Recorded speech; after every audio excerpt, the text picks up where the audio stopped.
Praise lord అందరికీ. అందరూ ఎలా ఉన్నారు? బాగున్నారండి.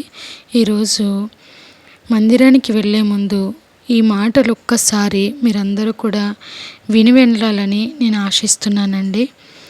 హెబ్రీ పత్రిక 12:14 అందరితో సమాధానమును పరిశుద్ధతయు కలిగి ఉండుటకు ప్రయత్నించుడు. పరిశుద్ధత లేకుండా ఎవడును ప్రభువును చూడడు. ఆదివారం మందిరాలకు వెళ్ళే హడావిడేనా? నన్ను దేవుడు పరీక్షిస్తారనే భయం ఏమైనా ఉంటుందా? నీతి రక్షణ విన్న వాక్య ప్రకారం ఓ మంచి సాక్షిగా జీవించడానికి ఒక నిర్ణయం తీసుకోవాలనే తపన ఏమైనా ఉంటుందా?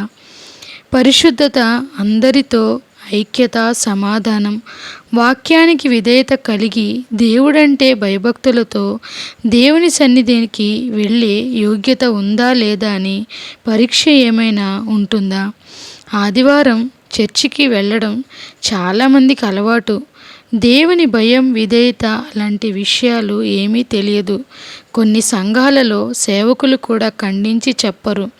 మరికొందరు దేవుని సన్నిధికి వెళ్ళి తమ బాధలు చెప్పుకుంటే దేవుడు సహాయం చేస్తారు అని వెళ్తారు.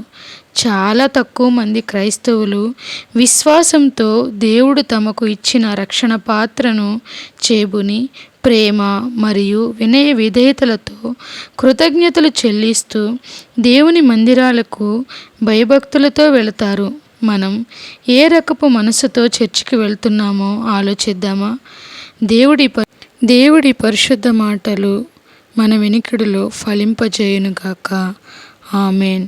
Praise the Lord. Thank you so much.